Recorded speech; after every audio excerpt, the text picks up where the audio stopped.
Hi, I'm Analisa 6, and I am here with the Lady of Leisure and the Sober Curator to give you the July 2023 horoscope for the Sun and Rising sign placement for Taurus. Hello, Taurus. How are you? Let's dive in. Let's get into it. I can't believe it's July. I don't know if I'm going to say that at the beginning of every video, probably. I feel like I'm just bewildered that we're talking about July.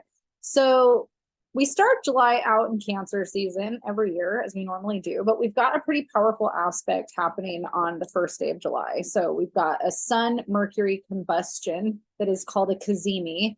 And this is happening in the area of the Taurus chart that has to do with communication. So we've got Mercury passing through the house that it traditionally rules, but it's in a sign that, makes us feel maybe more sensitive, more emotional, more vulnerable.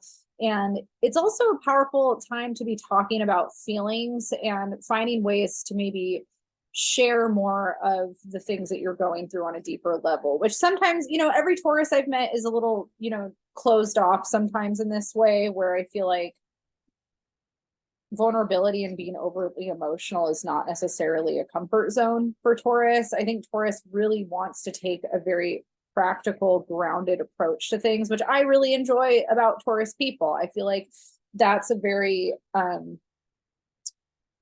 nice energy for me, considering the fact that I'm a Pisces moon, because I'm a very emotional person. And so sometimes having somebody with a lot of Taurus energy come in and just be very pragmatic about something is really helpful. But there's also times where it comes off very cold and rigid and not sensitive enough. Sometimes it feels like, okay, like I'm totally down to get to a pragmatic, practical place with it, but can we just acknowledge the feelings and validate the feelings and process the feelings and then go there, which is very like water versus earth. Like water is very much like, let's cry. It's okay to cry. Let's just feel it, let's feel through it. And then let's think about the rational side of it later. Not all water signs even want to think about the rational side, though. I got water dominant people that never want to go to the rational side of things, which I think makes earth dominant people very frustrated, right? Because you're like, okay, but I see this whole grounded side of it. We don't need to stay in those feelings, right?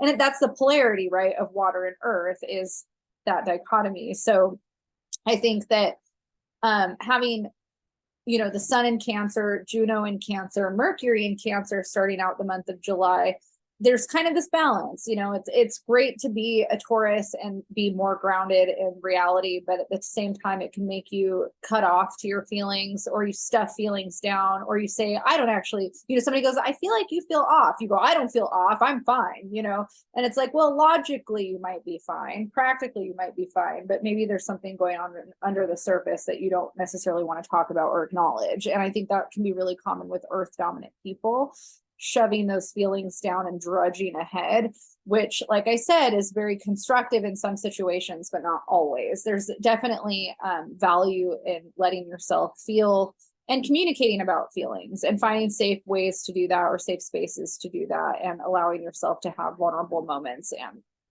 cry or express it in whatever way. Sometimes journaling, you can express those things in a safe way without feeling like you have to show it to other people. But, you might have been challenged with Mercury here, because Mercury has been in Cancer since, June, and so is the sun. And so you've already had this energy here.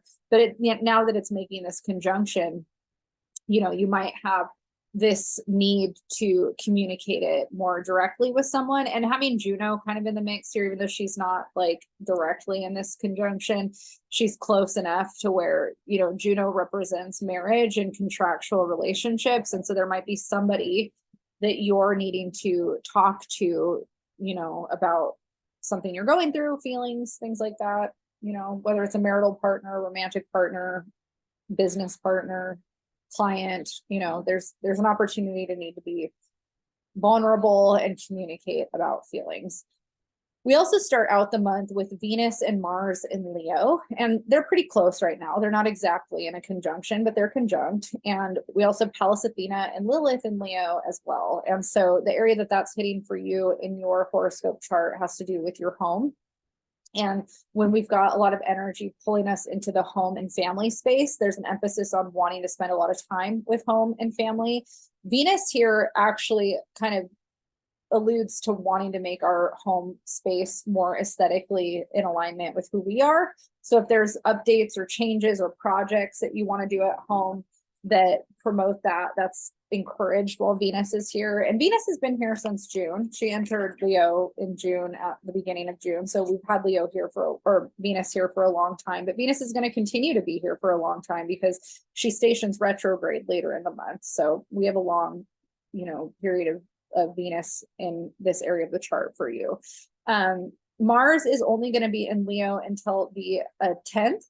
And then on the 10th, we have Mercury and Mars both leaving the signs that they've been in. So Mercury is going to enter Leo on the 10th. I think it's the 11th for East Coast.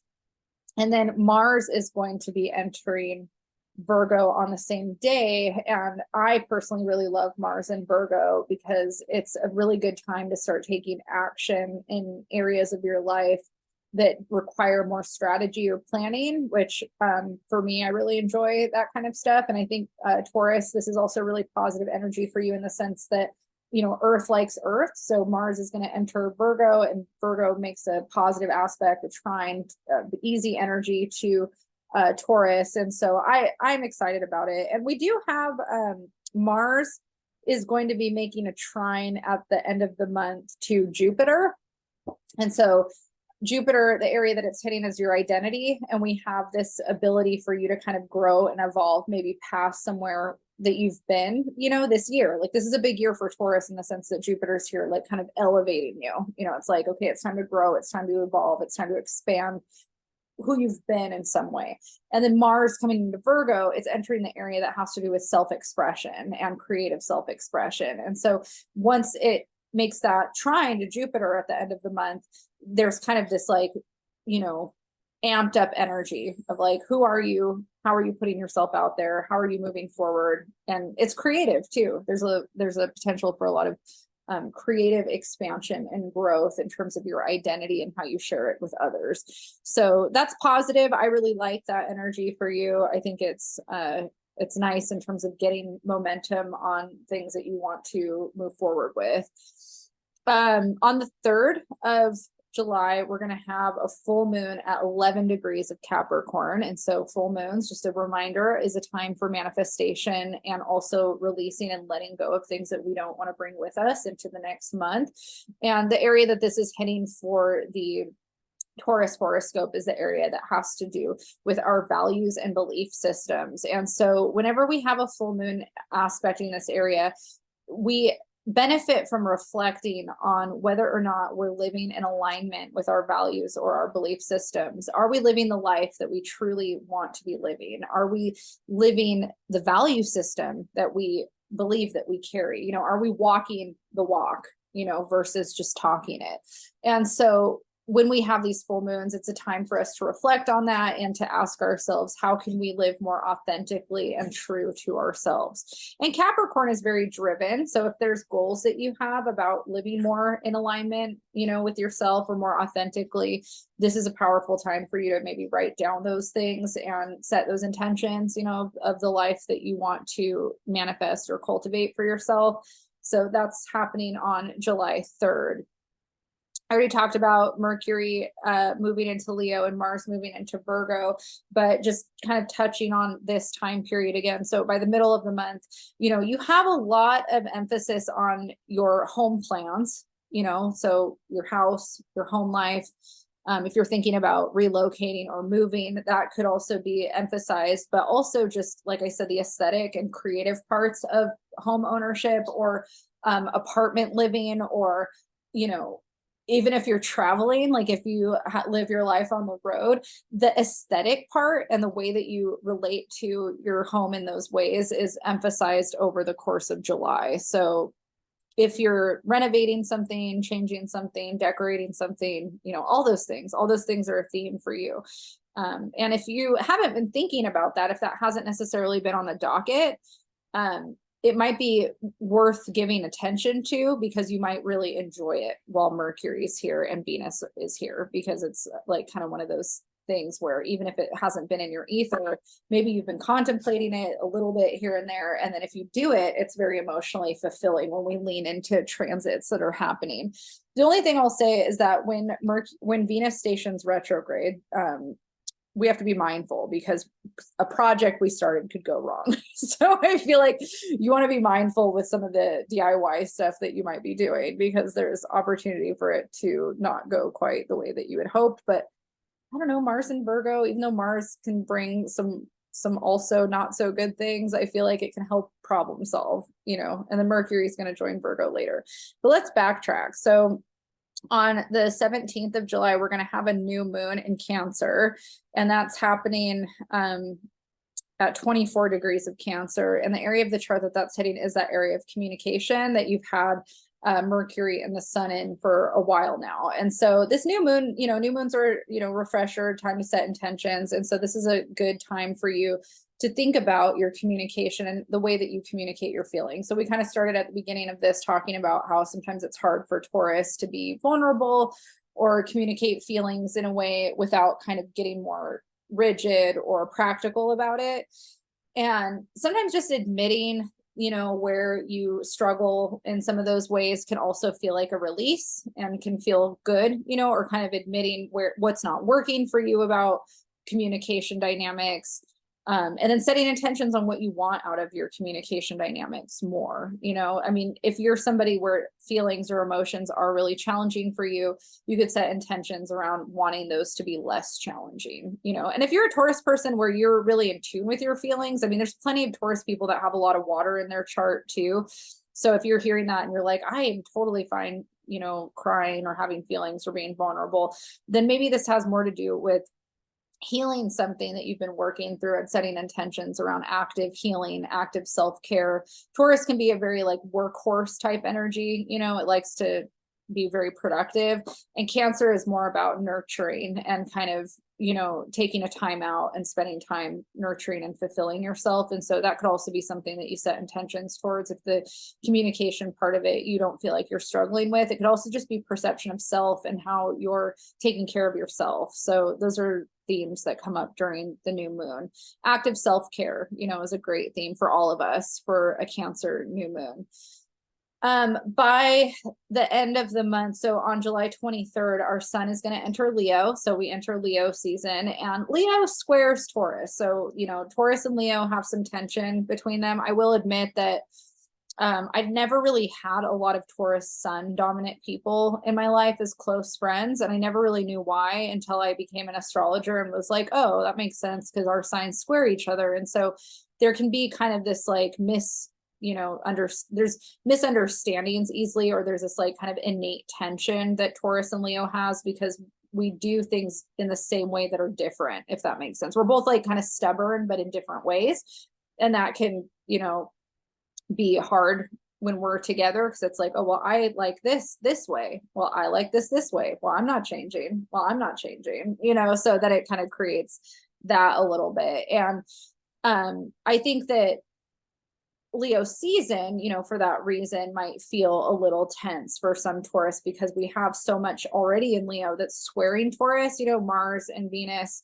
at the beginning of the month are squaring, that Taurus energy, but then Mars moves in and starts trining it. But then we've got Mercury coming in and squaring it. And so, it's just a different way of expressing self that can feel challenging. I think one of the things, like if I really think about it, Taurus, I think, has a more reserved quality being an earth sign, whereas Leo being a fire sign is a lot more like out with everything.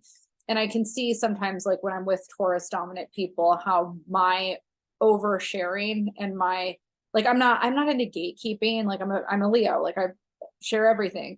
And I think Taurus is a lot more reserved. And I don't necessarily think all Taurus people gatekeep, but I think they are more prone to that kind of tendency where there's more, of a need for privacy, there's more boundaries.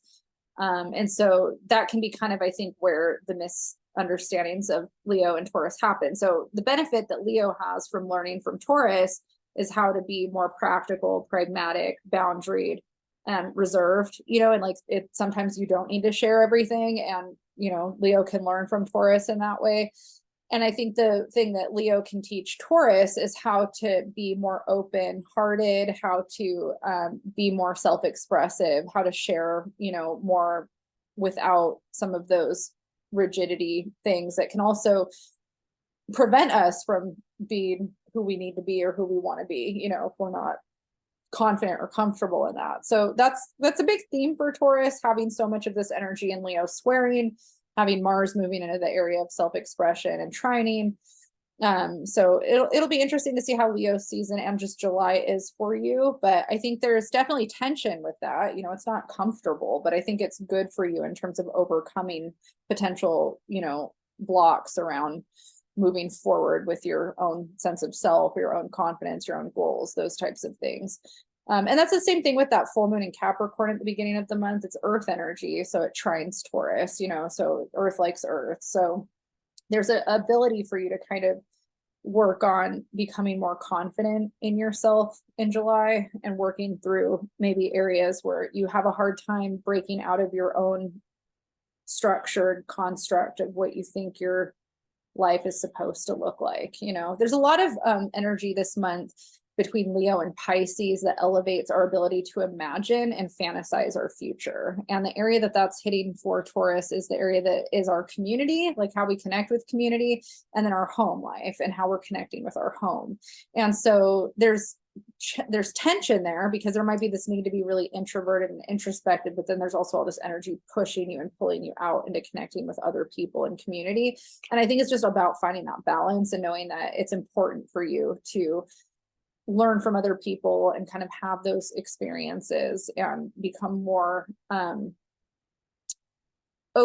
feel like this is a month for Taurus that's about becoming more open-hearted to possibilities and not necessarily being so stuck in what you feel like always works, because that's not always true. Like there's periods of life where certain things work, and then we kind of outgrow things and we need to move on and grow and evolve and learn other ways of doing things.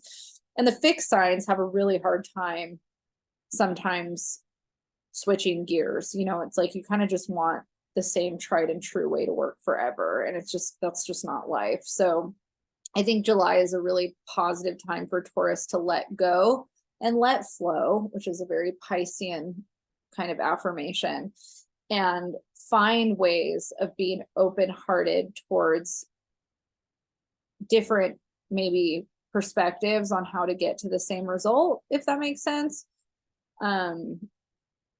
It's a good time, though, to kind of work on melting any rigidity. It's not a rigid month. The month is not wired to be rigid. It's wired to be playful and more open to possibility for all of us. But I think for Taurus, that can be hard, to not just see things in a very practical way. But there's a lot kind of elevating you out of that and trying to connect you to community and other perspectives, for sure. So that day that we enter Leo season, Venus is going to station retrograde, and Venus is going to be retrograde until the beginning of September. So Venus will be moving from 28 degrees all the way back to 12 degrees. And again, this is hitting the area that represents your home. And so, like I said before, like this is a great time to maybe improve things about your home, or do things that are aesthetically pleasing in the home. But once Venus stations retrograde, some of those projects, if they're not planned out properly or too DIY, might go south. So I feel like you want to be careful about some of that stuff, for sure. Venus retrograde also impacts relationships, and so the area of home also represents our family. And so there might be some conflict with female members of the family, because that's usually where the Venus emphasis has more to do with like either romantic partnerships or female family members. I think that there's, a lot of potential for you to be working through communication dynamics with family members and also romantic partners, especially if you're cohabitating or living together. So that's going to be a big theme for you during the Venus retrograde because of where it's hitting in the chart. And again, it's squaring Taurus. So again, this is like a really positive time for you to be open-hearted and thinking more about other people's perspectives and not just your own, and not just, the rigid parts of Taurus, the practical parts. Like feelings are not practical or rational. They're just not. And so if we are hearing about people's feelings and we're trying to get to a practical place, we need to validate the impracticality of the feeling first, and then we can get there. But if you come in kind of with the logical, practical side of things first, a lot of times it invalidates how somebody's feeling in the moment. These are things I learned in therapy. These are not my thoughts that come out of my ass. This is stuff that I was taught when I was in therapy, and it's helped my relationships with other people immensely. And I've really, since learning these tools, I've had a really hard time when I'm having communication dynamics with people that don't have these tools, because it reminds me of myself before I developed this, where it's like, it changes the way you listen to things, you know? So I think that knowing that there's kind of a value in just validating feelings and listening to feelings and letting the irrational side of things play out before you get to the practical, there's actually value in that. When it doesn't feel that way, it feels kind of just chaotic, but there's value in, you know, being open-hearted and not necessarily trying to pigeonhole everything right away. So it's just something to think about while the Venus retrograde is happening in the home and family sector. And then on the 28th of the month, Mercury is going to be entering Virgo and joining Mars in Virgo. And I personally am really excited about this. And the area that it's happening for you has to do with self-expression. And so this is a great time for you to kind of strategize more of how you want to be creative in your life. It's really great for artists. Like, I know a lot of Taurus dominant people that are very creative with music and art and things like that, writing, you know, all that kind of stuff. And so this is a great time for you to kind of do those types of things and find things that you feel a lot of passion behind that get you out of maybe some of the mundane parts of life. So I'm excited about that, just for everybody, in terms of Mercury being in its home sign of Virgo. All right, Taurus. Well, I think that's a good synopsis for you for the month. I wish you luck, and just remember that it's okay to dream. It's okay to think outside of what makes sense. There's nothing wrong with that. It's where all of the good ideas come from. It's also where bad ideas come from. So just work on being a little more open to possibility and potential, and you'll probably have a smoother month than if you're trying to rigidly hold on or control too much of what you think should be happening, because this is just not the month for that. It's not a month where we're able to control every aspect of life. I think Mars in Virgo is definitely going to help tether some of it, you know, but I think it's also a very powerful time for manifestation and dreaming beyond what we thought was possible previously. So have fun with that. I will see you next month.